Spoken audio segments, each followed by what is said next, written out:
ஐயா வணக்கம். வணக்கம். என்ன விடயமா இங்கே வந்திருக்கீங்க? என்ன நிகழ்வு? இங்கே தமிழ் தேசிய தலைவர் மேதகு பிரபாகரன் அவர்களோட பிறந்த நாளை நாங்கள் கொண்டாடுறோம். உலகம் முழுக்க தமிழ் இன உணர்வாளர்கள் மக்கள் கொண்டாடிட்டு இருக்காங்க. நாங்கள் இந்த சமத்துவபுரத்துக்கு வந்திருக்கிறோம். எங்கள் தலைவரோட பிறந்த நாளை நாங்கள் எல்லா மக்களுக்கும், இந்த சமத்துவபுரத்தில் உள்ள எல்லா மக்களுக்கும் பழ மரக்கன்றுகள், ஏன்னா நம்ம நடுற மரங்கள் பிற்காலத்தில் மனிதர்களுக்கும் பயன்படணும், பறவைகளுக்கும் பயன்படணும். அந்த நோக்கத்தோட இங்கே உள்ள எல்லா மக்களுக்கும், அவங்க எந்த கட்சியை சேர்ந்தவங்களா இருக்கலாம், எந்த மதத்தை சேர்ந்தவங்களா இருக்கலாம், எந்த இனத்தை சேர்ந்தவங்களா இருக்கலாம், அதை பற்றி எங்களுக்கு கவலை இல்லை. எங்கள் தலைவர் பிறந்த நாளில் அவங்க கைகளில் ஒரு ஒரு பழமரக்கன்றுகளை ஒப்படைக்கிறதுக்காக நாங்கள் வந்திருக்கோம்.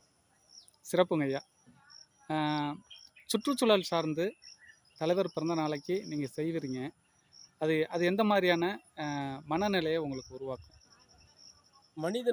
ஒரு மனிதன் ஆரோக்கியமாக இருக்கான் அப்படிங்கிறது எதை வச்சு அப்படின்னு கேட்டிங்கனாக்கா, அவனை சுற்றி எவ்வளோ மரம் இருக்குது அப்படிங்கிறத பொறுத்து அவனோட ஆரோக்கியம். பொட்டி நிறைய பணம் வச்சுருக்கலாம், பேங்க் பேலன்ஸை நிறைய வச்சுருக்கலாம், விலை உயர்ந்த கார் வச்சுருக்கலாம், பொண்ணும் பொருளும் வச்சுருக்கலாம். ஆனால் அவனோட ஆரோக்கியங்கிறது அதை பொறுத்து அமையிறது கிடையாது.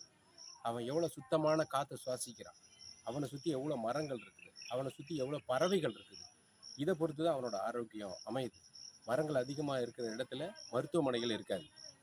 மரங்கள் அதிகமாக இருக்கிற இடத்துல பறவைகள் நடமாட்டம் அதிகமாக இருக்கும். பறவைகள் அதிகமாக இருக்குது அப்படின்னாலே அந்த சுற்றுச்சூழல் மிகவும் ஆரோக்கியமாக இருக்குது அப்படின்னு அர்த்தம்.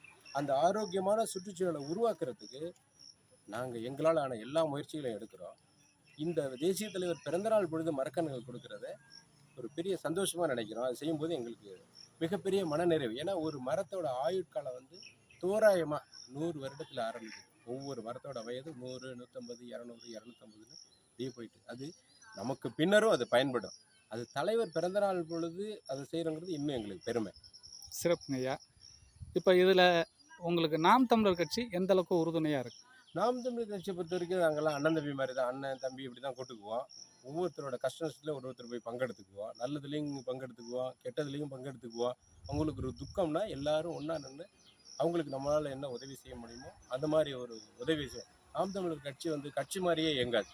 அது ஒரு குடும்பம். எங்கே இருந்தாலும், இங்கே நான் இருக்கேன் அப்படின்னா சிதம்பரம் போகிறேன், பாண்டிச்சேரி போகிறேன், சென்னை போகிறேன்னா அங்கே இருக்க ஒரு அண்ணன் தம்பி மாதிரியே தான் நாங்கள் பேசுவோம், பழகுவோம். அதனால் எங்கே இருந்தாலும் நாங்கள் ஒரே குடும்பம் தான். சிறப்புங்க ஐயா. இந்த தமிழ் மண்ணுக்கு நாம் தமிழர் கட்சியின் தேவை என்ன இருக்குது? நாம் தமிழர் கட்சி அவசியம் தேவை. கடந்த 50 சுதந்திரத்திற்கு பிறகு நம்ம நாட்டில் என்ன வளர்ச்சி அடைஞ்சிருக்கு அப்படின்னு ஒவ்வொருத்தரும் பட்டியலிட்டால் எதையுமே மிகையாக சொல்ல முடியாது, நிறைய குறையாக தான் சொல்ல முடியும்.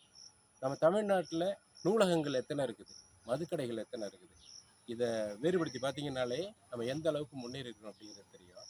தமிழர்கள் இப்போ ஆரோக்கியம் அற்ற, அமைதி அற்ற ஒரு அவங்க வாடுறதே ஏன் வாடுறோம் அப்படிங்கிற ஒரு ஒரு கஷ்டமான மனநிலையில் தான் வாழ்கிறாங்க. இது எனக்கு மட்டும் இல்லை, எல்லாரும் அந்த மனநிலையில் தான் வாழ்றாங்க. ஏன்னா தகுந்த ஆட்சியாளர்கள் மக்களோட நலன் சார்ந்த விஷயங்களை நிறைய செய்ய தவறிட்டாங்கன்னு தான் நான் சொல்லுவேன். ஒவ்வொருத்தருக்கிட்டையும் அவ்வளோ குறைகள் இருக்குது, ஒவ்வொரு மக்கள்கிட்டையும் அவ்வளோ தேவைகள் இருக்குது, அடிப்படை வசதிகள் கூட பூர்த்தி ஆகலை. அதனால் நாம் தமிழர் கட்சி அனைத்து மக்களுக்குமான அரசியல் எடுத்து நடத்திட்டு போயிட்டுருக்காங்க. அவங்க எடுக்கிற அரசியல், ஒரு விஷயம் எடுக்கிறாங்க அப்படின்னா அது எல்லாருக்கும் பயன்படும். அவங்க ஒரு விஷயத்துக்காக போராடுறாங்கன்னா அதனால் எல்லாரும் பயன்படுவாங்க. அந்த மாதிரி விஷயங்கள், ஒவ்வொரு விஷயங்களுக்கும் அண்ணன் சீமான் குரல் கொடுத்தாரு. அவர் குரல் கொடுக்குறாருனாலே அங்கே ஒரு மாற்றம் நடக்கும். ஒன்று தடை பண்ணிடுவாங்க, இல்லை ஒரு மாற்றம் நடக்கும், இல்லை தள்ளி போடுவாங்க.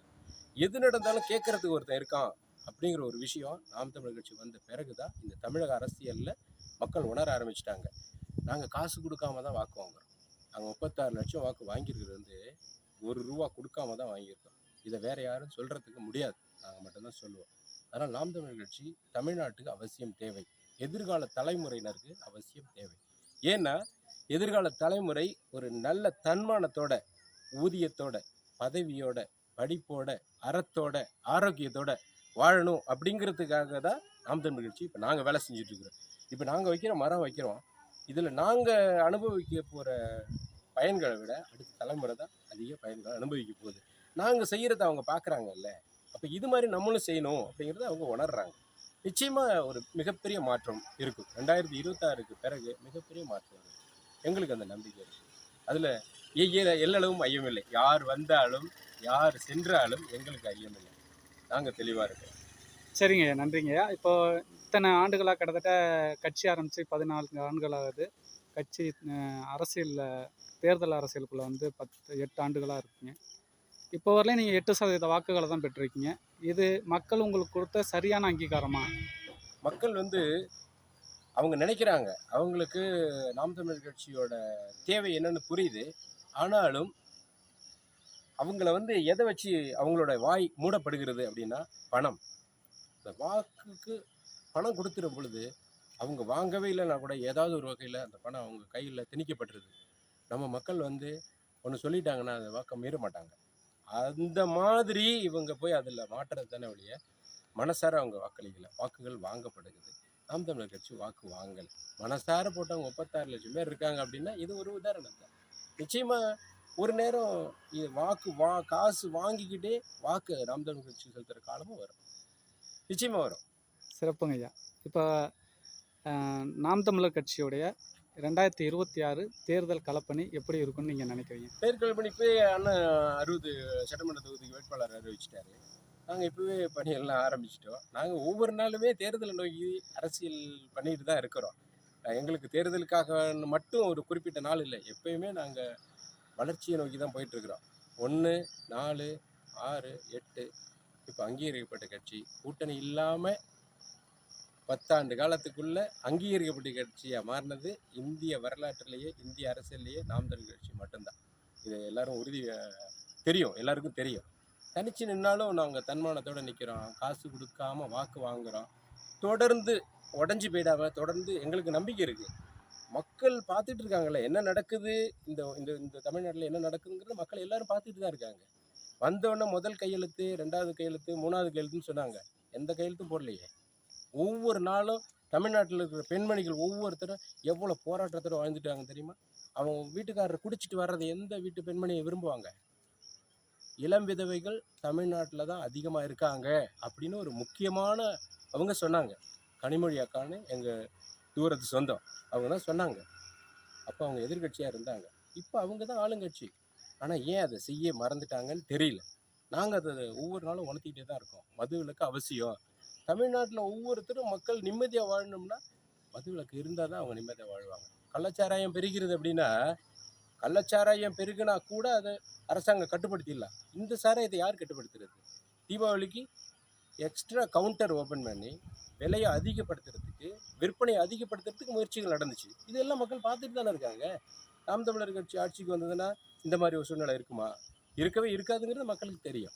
நிச்சயமாக ஒரு நாள் மக்கள் வந்து மாறுவாங்க, நாம் தமிழர் கட்சியை தேடுவாங்க. இப்போ எங்கே என்ன பிரச்சனை நடந்தனாலும் போய் நின்று குரல் கொடுக்கறது அவர் அண்ணன் மட்டும்தான். அவர் நான் இருக்கிறேன், என்னை மீறி எதுவும் நடந்துடாது அப்படின்னு ஒரு வாக்கு கொடுக்குறாருல. எந்த அரசியல் தலைவராவது வந்து அந்த மாதிரி வாக்கு கொடுக்குறாங்களா? ஆளுங்கட்சியிலும் சரி, எதிர்கட்சியாக இருந்தாலும் சரி, யாராவது வந்து மக்களோட மக்களாக இருந்து அந்த வாக்கு கொடுக்குறாங்களா? நான் இருக்கிறேன், என்னை மீறி எதுவும் நடந்துடாது, தைரியமாக இருங்க, வீடு இடிக்க மாட்டாங்க அப்படின்னு அந்த நம்பிக்கை கொடுக்குறாங்க ஒரு மக்களுக்கு. அதுவே ஒரு பெரிய விஷயம்தான். அதனால் மக்கள் கண்டிப்பாக வந்து நாம் தமிழர் கட்சியை தேர்ந்தெடுப்பாங்க. எதிர்காலம் நாம் தமிழர் கட்சி வசப்படும். சிறப்புங்க ஐயா. அதே மாதிரி நீங்கள் இவ்வளோ விஷயங்கள் சொல்கிறீங்க. இதையும் தாண்டி அண்ணன் சீமானை விமர்சிக்கிற, வன்மத்தோடு விமர்சிக்கிறவங்களுக்கு நீங்கள் என்ன பதில் சொல்லுங்கள்? அவர் வளர்ந்துகிட்டே இருக்கிறார் இல்லையா? இவ்வளோ விமர்சனங்கள் அவரை பற்றி எல்லாருக்கும் ஒரு சில விமர்சனங்கள் இருக்க தான் செய்யும். அவர் எல்லாரும் சேர்ந்து விமர்சிக்கிறாங்க. விமர்சிக்கணும்னு ஆரம்பித்தாங்கனாக்கா, ஒவ்வொருத்தரையும் விமர்சிக்க ஆரம்பித்தாங்கன்னா அவங்களோட தனிப்பட்ட வாழ்க்கை இருக்கும், தனிப்பட்ட விஷயங்கள் இருக்கும், விமர்சிக்கிறதுக்கு 1000 விஷயங்கள் இருக்கும். அதெல்லாம் அந்த பக்கம் போகாமல் சீமானை மட்டும் விமர்சிக்கிறாங்க அப்படின்னா அவரோட வளர்ச்சி கிடைக்கலை.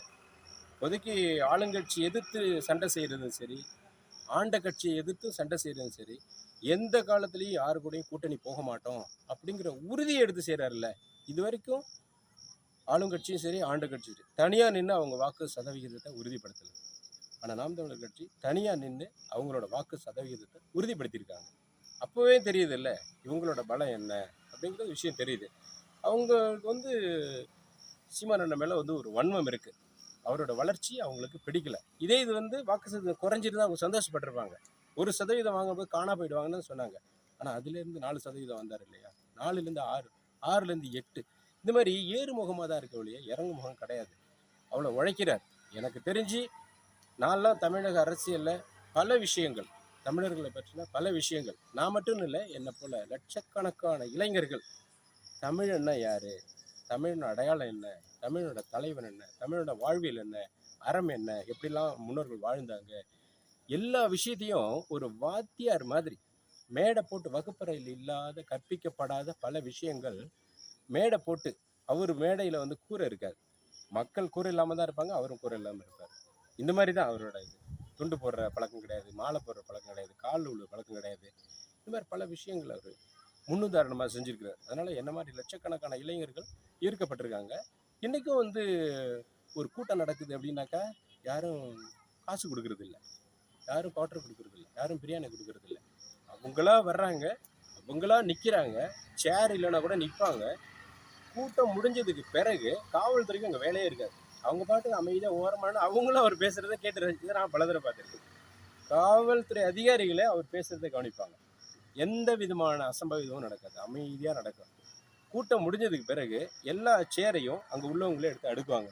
அந்த இடத்துல இருக்க குப்பை, கூளம், பிளாஸ்டிக் எல்லாம் இருக்குது பார்த்தீங்களா, அந்த சுற்றுச்சூழல் பாசனம் எல்லாருமே சேர்ந்து எடுத்து அதெல்லாம் குப்பையில் போட்டு அந்த இடம் வந்து முன்னாடி எப்படி இருந்துச்சோ அதே மாதிரி வச்சுட்டு போவாங்க. வேற எந்த கட்சி கூட்டத்திலும் இந்த மாதிரி ஒரு சிறப்பான செயல் நடக்கவே நடக்காது. அதையும் தாண்டி விமர்சிக்கிறாங்களே. விமர்சிக்கிறவங்க விமர்சிச்சுட்டே தான் இருப்பாங்க. ஒரு நாள் வந்து அந்த விமர்சனம் வந்து புகழாரமாக மாறும். இந்த விமர்சனங்கள் வந்து ஒரு புகழாரமாக மாறும். எனக்கு அப்பவே தெரியும், அவர் நல்லா பேசக்கூடியவர், நல்லா தனிச்சு நின்னாரு, கூட்டணிக்கு போகலை, யாரையும் நம்பலை, மக்களை நம்பினாரு அப்படின்னு இதே விமர்சனங்கள் புகழாரமாக மாறும். அந்த காலம் விரைவில் வரும், அது இந்த உலகம் பார்க்கும். என்னைக்கு இருந்தாலும் வந்து தமிழர்கள் வந்து தூங்கிக்கிட்டே இருப்பாங்கன்னு நினைக்காதீங்க. நிச்சயமாக ஒரு நாள் அவங்க முழிச்சுக்கிட்டாங்கனாக்கா இங்கே இங்கே மாற்றம் வந்து தலைகீழ் மாற்றம் நடக்கும். அடிப்படை அரசியல் மாற்றம் இருக்குது பார்த்தீங்களா, அது தலைகீழ நடக்கும். அந்த நாள் வந்து வெகு தூரத்தில் இல்லை, விரைவில் நடக்கும். அந்த அது எப்படி இருந்தாலும் நாங்கள் வென்றாலும் தோற்றாலும் மண்ணுக்காகவும் மக்களுக்காகவும் நிற்போம், களத்தில் நிற்போம். அதை மக்கள் கவனிப்பாங்க, அடுத்த தலைமுறை கவனிக்குது. அண்ணன் சொன்ன மாதிரி அவரோட வாக்காளர்கள்லாம் படிச்சுட்டு இருக்காங்க, அவங்க படிச்சுட்டு வரும்போது எங்களுக்கு வருவாங்க. சீமானுக்கு வந்து ரசிகர்கள் கிடையாது, எல்லாம் வாக்காளர்கள் தான், நிச்சயமாக வருவாங்க. சிறப்புங்க ஐயா, மிக்க நன்றிங்க ஐயா.